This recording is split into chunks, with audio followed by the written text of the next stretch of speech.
As some 129 schools opened their doors to face-to-face classes today, President of the Jamaica Teachers Association, JTA, Winston Smith, noted in his address to teachers that he is cognizant that the issue of vaccination is a personal choice. He added that at this time, the JTA stands in full support of its members, especially those who are not willing to take the jab on medical or religious grounds.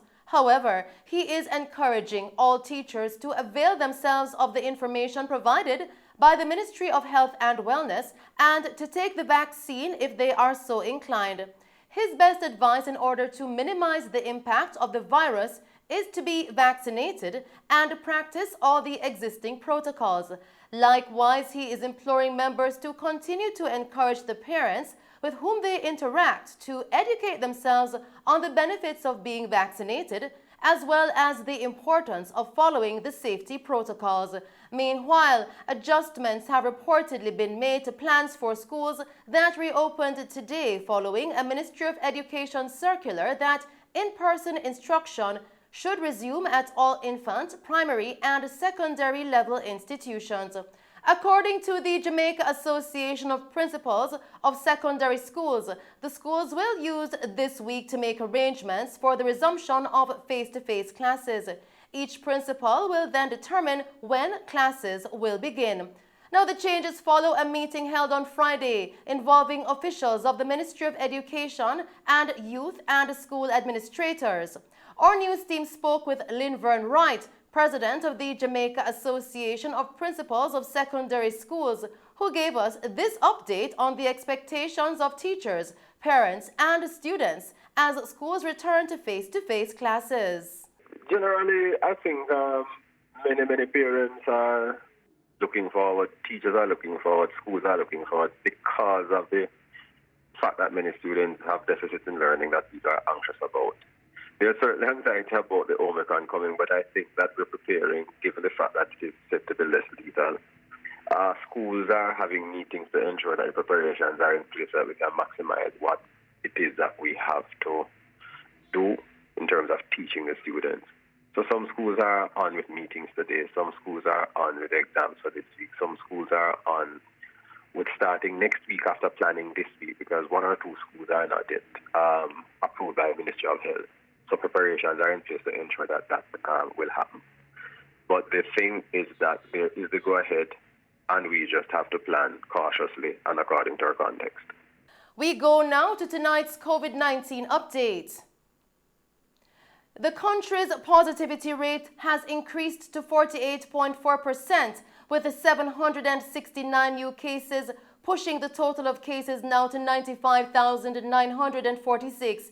Meanwhile, Jamaica has recorded one additional COVID-19 related death, pushing that tally to 2,477. The deceased is a 91-year-old male from St. Anne. Of the new cases, 439 are females and 330 are males, ranging in age from 17 days to 96 years. We go now to tonight's COVID-19 parish breakdown, where Kingston and St. Andrew recorded 230 cases, St. James recorded 140 cases, Manchester 84 cases, St. Anne 82, St. Catherine 76, Clarendon and Westmoreland recorded 23 cases each, St. Thomas recorded 22 cases, St. Elizabeth 20 cases, St. Mary and Hanover 19 cases each, Trelawney recorded 16 cases, while Portland recorded 15 cases. In the meantime, there were 124 additional recoveries, increasing the total of recovered persons now to 65,937. Still tonight, the Commissioner of Police, Major General Anthony Anderson, says there was an 8% reduction in crime last year. Here is Colleen May with more on this story. The Commissioner of Police, Major General Anthony Anderson, announced an 8% reduction in major crime for the year 2021. Now, our work last year led to an 8% reduction in crime, in major crime. We have a population worried about crime, but sometimes as well, it's what they hear and of course what our population is exposed to. We as the police cannot not ignore that. And this year, we'll come out harder. We'll come out in a more effective way. We'll push against those people who wish to do harm to our population harder than we did last year. That's the nature of tenacity. Tenacity isn't to cling on with your fingernails to the cliffside. It is to lean forward into the wind and push and keep doing what you're doing, because just on the other side of that resistance is your success. And just on the other side of that resistance is the success of our country and the safety of our people. Major General Anderson, during his annual devotion this morning, said that despite financial setbacks and challenges, all transformation activities of the force are still being carried out. Regardless of the challenges that we faced, and those challenges, those fiscal challenges and those that I enumerated before, we still managed to keep every transformation activity that we had embarked upon going. Some may have been slowed down, but all of them remained intact and kept pushing on them. Now, these things that we've invested in, this transformation that we're investing in, is what's going to give us the capability to deliver the better service to the country. And I'm confident that some of the things we started last year and before will come to fruition this year and start to impact what we're doing this year. It's what's allowing us that by the end of this financial year to have recruited 1,200 plus police officers, the largest amount ever in a year. And the impact of that means that the demands are so high that we won't be sending 5 police officers to a division, but 50 or 35 or 40, depending on what the requirement is. Amount that can really make a difference to policing, and that the people in that community or in those communities that are served will feel the difference in terms of the policing they receive. The Commissioner charged the members of the JCF to foster an environment of trust, willingness to help, and willingness to support the people that seek their help. Trust. Now, this is a significant one that we as a force have to continue that process of building. Now, we build it through a number of things, but we build it mainly through the responses we give to members of the public when they come seeking help.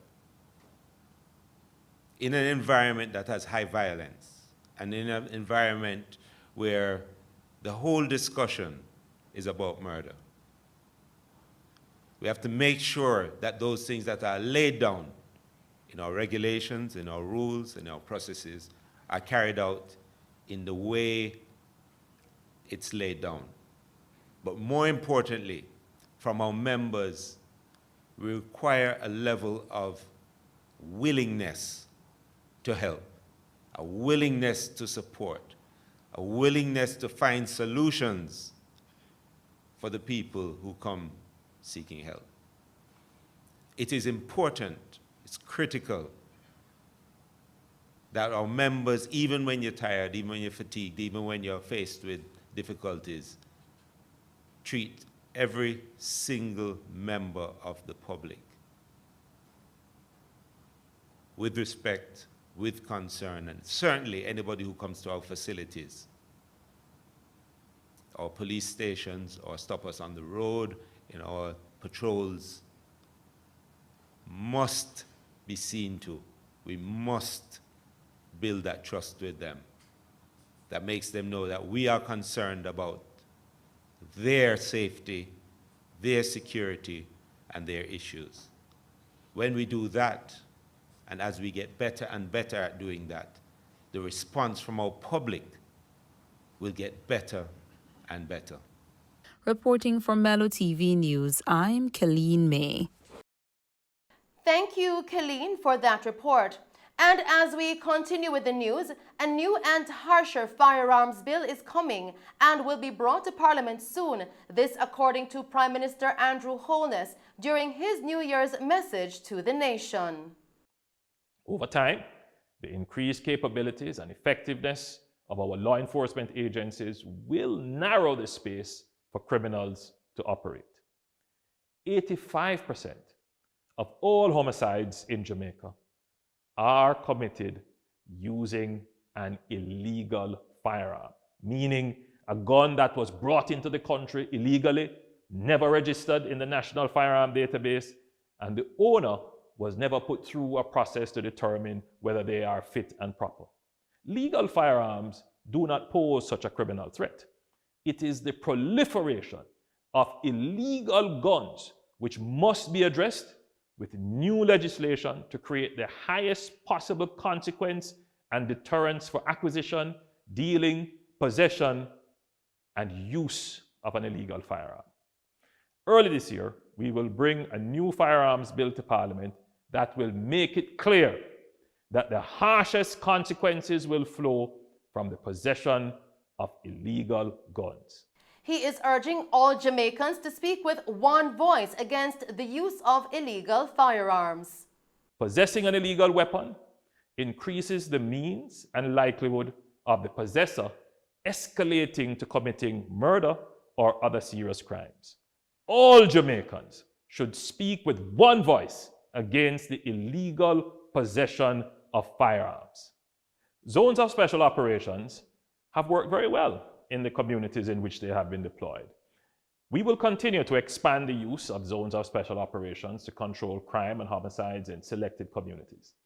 The Enhanced Security Measures Bill is being refined and should be brought to Parliament in the next financial year. This will further augment the crime-fighting powers of the police.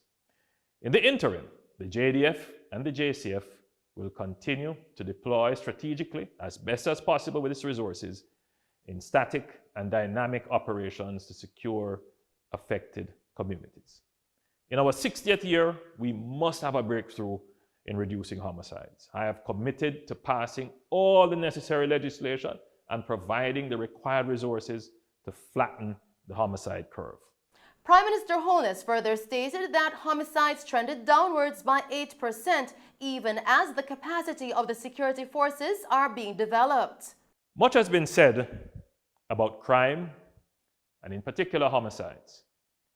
This year, all serious crimes except homicides trended down by 8%.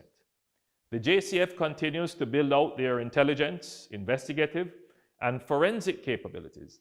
And we see the evidence of this in the number of organized gangs being brought before the courts, the number of guns recovered, and the number of crime plots interrupted, including contract killings.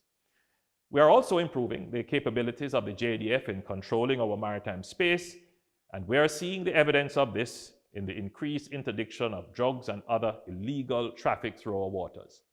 MOCA continues to build out its capabilities to investigate cyber crimes and other major organized criminal and corrupt activities. It is important that these capacities be developed within our law enforcement agencies, as 70% of murders are connected to some form of gang activity or organized crime.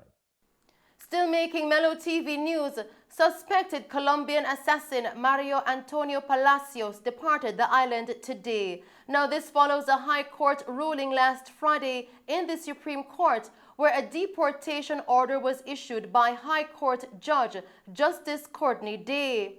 The order was made on the outcome of an habeas corpus application filed by attorneys for Palacios seeking his release from custody.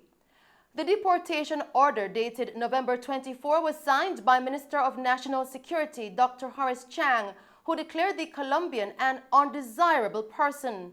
Palacios, a former military officer, has been described by authorities in Haiti as a key suspect in the assassination of Haitian President Jovenel Moïse on July 17. Haiti, citing two international treaties, has twice requested his extradition to face trial there for his alleged involvement in the assassination. As we continue with the news, the Garden Parish of St. Anne recorded its first murder for 2022 when an electrician was gunned down outside a shop in the community of Knapdale on New Year's Day. Dead is 37-year-old Everett Duncan of Knapdale near Brownstown in the parish. Reports coming into our news center are that at approximately 12:30 p.m., Duncan was leaving a shop where he had earlier made a purchase when a motor car drove up. An armed man exited the vehicle and opened gunfire, hitting Duncan several times. The gunman then reportedly made his escape from the scene in the car. Duncan was taken to hospital where he was pronounced dead. Meanwhile, St. Thomas has recorded its first murder for the year. The deceased is 37-year-old Jermaine Spencer, otherwise called Puss Face, of a Navarre Lane address in Seaforth, who was fatally shot. Police reports coming into our news center regarding that incident are that at approximately 1:15 yesterday afternoon, residents heard loud explosions and went to investigate. They stumbled upon the body of a man with multiple gunshot wounds lying face down on the ground. The body was clad in a pair of black shoes, a pair of blue jeans, and a brown t-shirt. The police were then summoned. Investigators believe that the murder is linked to the ongoing feud between residents of Navarre Lane and Back Smith Lane in Seaforth.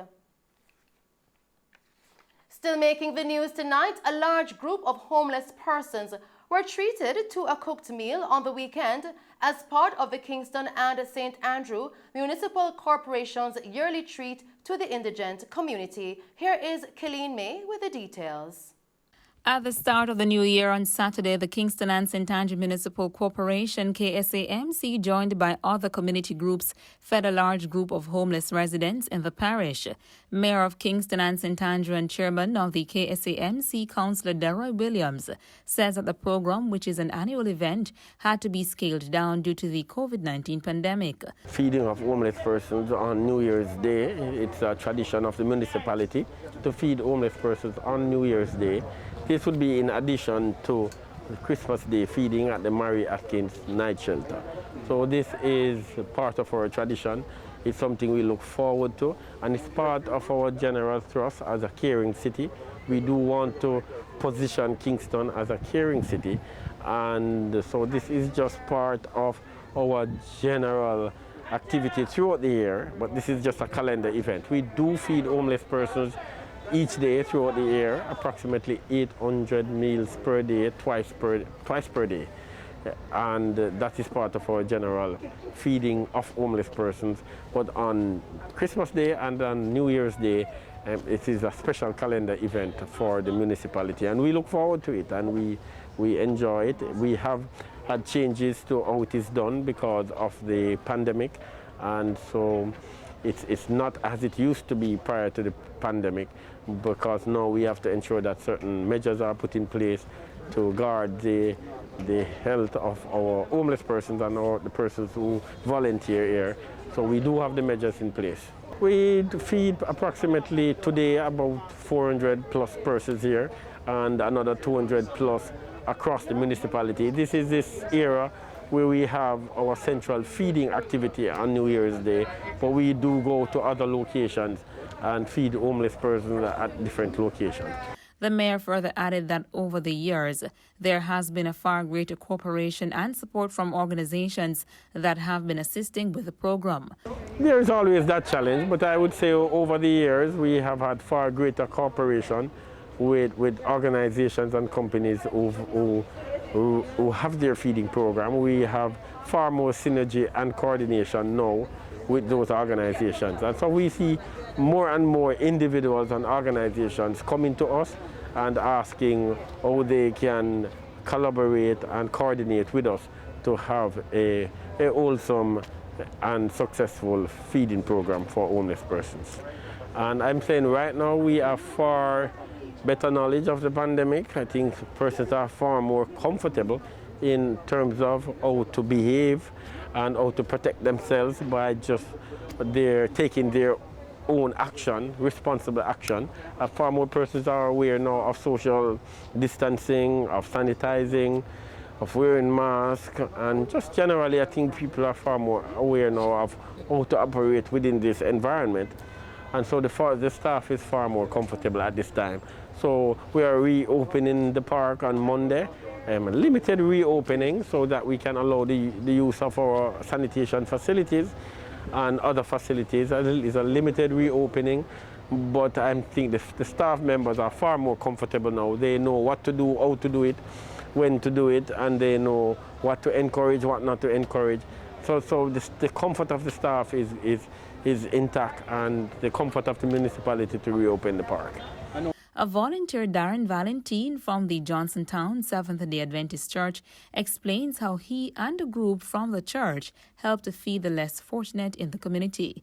Well, I feel elated that I can come and give a helping hand to those in need. Basically, as I still go to Johnsontown Seventh-day Adventist Church, in the evenings after church, we take lunch and deliver lunches to the shut-ins, young kids. Volunteering in our community, it will help others to look at the organization where we're coming from and view you as a very, a person who looks after other persons. Because if we will have persons in our family that are less fortunate, and we would like others to look out for them. Reporting for Mello TV News, I'm Colleen May. Thank you, Colleen, for that report. Continuing with the news tonight, 19 of the 22 persons killed in 21 fatal traffic accidents between December 23 and 31 reportedly fell in the category classified as most vulnerable road users by the Ministry of Transport's Road Safety Unit, RSU. The category is made up of pedestrians, motorcyclists, pedal cyclists, and pillion riders, and combined is responsible for 62% of the 482 persons killed in motor vehicle crashes last year. Among the 22 persons killed in the last week of 2021 were 8 pedestrians, 8 motorcyclists, 2 pedal cyclists, and 1 pillion rider, all belonging to the most vulnerable group. Also killed were 1 driver of a private motor car, the driver of a public passenger vehicle, and a passenger in a private motor car. Of the 22 deaths over the 8-day period, 2 were females. 1 was a passenger in a private motor car, while the other was a pedestrian. Still making the news, taxi operators and residents in southeast St. Anne earlier today blocked the road from Claremont to Higgintown in the parish in protest of the poor road conditions in the area. A video currently circulating on social media shows huge trees across the roadway with several persons gathered. Head of the St. Anne Police Division, Senior Superintendent Dwight Powell, confirmed the incident. In the meantime, Member of Parliament for Southeast St. Anne, Lisa Hanna, is blaming the government and the National Works Agency, NWA, for failing to act on their promise to fix the road in June 2021. In a release issued this morning, Ms. Hanna said the road from Claremont to Higgintown has been the subject of what she described as political victimization and sabotage to the residents of her constituency. She argued that representation had been made on the matter from as early as October 30, 2020, when she wrote to the CEO of the NWA, E.G. Hunter. Ms. Hanna explained that she received a formal communication from the St. Anne parish manager that $30 million was allocated to fix sections of the road. And that's our news package for you tonight. Thank you for tuning in to Mello TV Evening News at 8. I am Shelley Hill. Do continue to stay safe and pleasant viewing.